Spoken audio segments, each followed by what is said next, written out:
मैं बधाई देना चाहता हूं देश के प्रधानमंत्री नरेंद्र मोदी को। ऐसा प्रधानमंत्री, ऐसा भारत माता का लाडला सपूत, दुनिया का सबसे लोकप्रिय नेता। उन्होंने कहा आपका सपना चलता रहेगा, आपका आंदोलन चलता रहेगा, और आप जैसे कार्यकर्ताओं के दम पर एक दिन आया कि 5 अगस्त 6 अगस्त 2019 को अपने संसद में आदरणीय प्रधानमंत्री जी की मजबूती और अमित शाह की रणनीति ने 370 को सदा सर्वदा के लिए समाप्त कर दिया। बोलो ये महापुरुषों का सम्मान है कि नहीं? जरा सारे भाई बोलो, ये अपने महापुरुषों का सम्मान है कि नहीं है? होना चाहिए था कि नहीं होना चाहिए था? बलिदान का सम्मान होना चाहिए था कि नहीं होना चाहिए था? एससी को आरक्षण नहीं देंगे, एसटी को आरक्षण नहीं देंगे, बाहर से जाए व्यक्ति को रहने की जगह नहीं देंगे, आतंकवाद को पनाह देने का काम करेंगे, बाहर का व्यक्ति शिक्षा ग्रहण करेगा तो उसके लिए अलग मानक होगा। इसे श्यामा प्रसाद मुखर्जी जी के सपने को पूरा करने का काम किया तो किसने किया? बोलो किसने किया? जरा एक बार जोर तक मोदी जी तक आवाज चली जाए। श्यामा प्रसाद मुखर्जी जी के सपने को पूरा करने का काम किया तो किसने किया? मैं मंच के लोगों से भी कहता हूं, एक बार जरा बोले, श्यामा प्रसाद मुखर्जी जी के सपनों को पूरा करने का काम किया तो किसने किया? आदरणीय नरेंद्र मोदी जी ने किया, आदरणीय अमित शाह जी। अपने महापुरुषों का सम्मान, उनके संघर्ष को प्रणाम करते हुए आज कश्मीर में धारा 370 को समाप्त करने का काम। मित्रों, मेरे एक मित्र जो सेना में बड़े दायित्व पर थे, मुझे मंच से ऐसा नहीं बोलना चाहिए, लेकिन मैं परिवार के बीच में खड़ा हूं। जब सरकार थी यूपीए की तो मैंने उनसे पूछा कैसा लगता है। उन्होंने कहा हमारे लिए तो, हम तो सेना के लोग हैं, सारी सरकारें हमारे लिए एक जैसी हैं, हम पे सरकार का फर्क नहीं पड़ता। मित्रों, वो रिटायर हो गए। रिटायरमेंट के बाद में उनसे मिलने के लिए गया तो उन्होंने मुझे कहा, मैं बताता हूं, जब यूपीए की सरकार थी, आतंकवादी आता था, एक गोली हमें चलानी पड़ी तो गोली का हिसाब देना पड़ता था।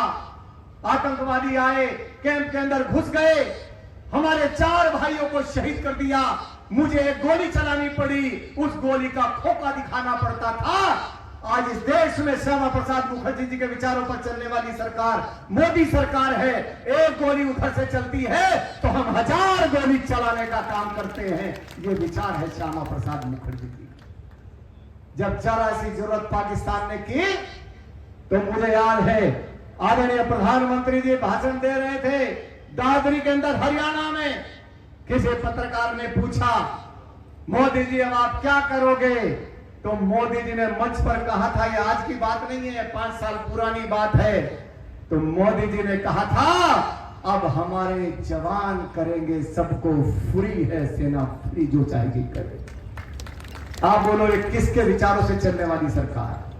ये श्यामा प्रसाद मुखर्जी जी के विचारों से चलने वाली सरकार, पंडित दीनदयाल उपाध्याय के विचारों से चलने वाली सरकार है, जिन्होंने कहा अंत्योदय आखिरी व्यक्ति तक हमारी रोशनी पहुंचनी चाहिए, सुविधाएं पहुंचनी चाहिए। आज सेना मजबूत, आज हमारी ब्रह्मोस, जहां तिब्बत में हेलीकॉप्टर उतारने कोई नहीं देता था, चाइना गुंडागर्दी दिखाती थी, मैं गर्व के साथ कह सकता हूं आज श्यामा प्रसाद मुखर्जी जी के बलिदान दिवस पर कि उनके विचारों की मोदी की सरकार ने आज उसी तिब्बत में ब्रह्मोस तैनात है। आंख उठा के देखेगा तो टारगेट पे मारने का काम करेगा।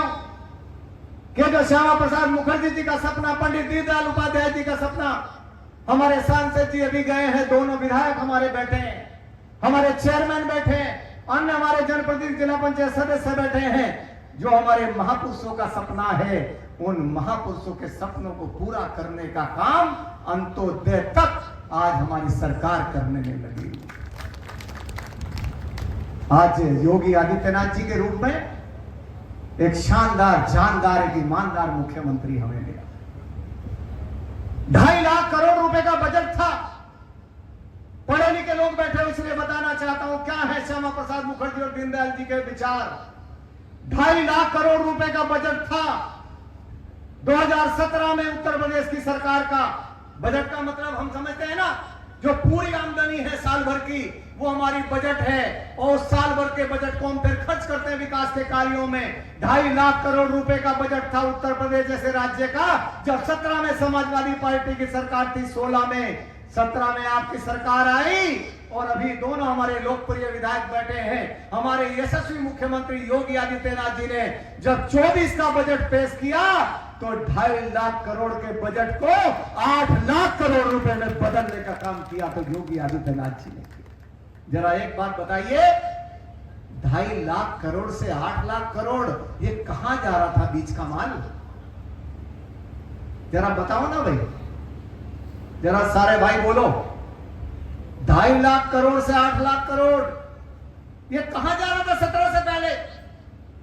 एक कहावत है पश्चिमी उत्तर प्रदेश की, फिरी का चंदन, है ना कहावत? क्या है कहावत? फिरी का चंदन। मैं गांव में भाषण दे रहा था, मैंने कहा फिरी का चंदन घिस मेरे नंदन। एक प्रधान जी खड़े हुए, राणा जी एक लाइन और जोड़ दो। मैंने कहा क्या? बोला फिरी का चंदन घिस मेरे नंदन, और सपा ने सारा माल लूट के भेज दिया लंदन। बोलो, आपके प्रदेश को लूटा था कि नहीं लूटा था? जरा बोलो सारे भाई बोलो, आपके प्रदेश को सपा ने लूटा था कि नहीं लूटा था?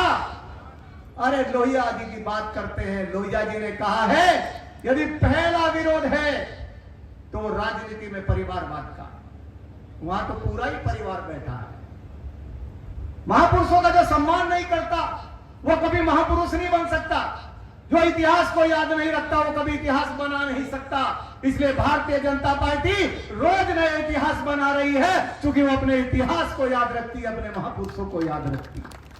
आज दुनिया की सबसे बड़ी पार्टी का नाम क्या है? जरा बोलो भाई, दुनिया की सबसे बड़ी पार्टी का नाम क्या है? सबसे ज्यादा राज्यों में सरकार किसकी है?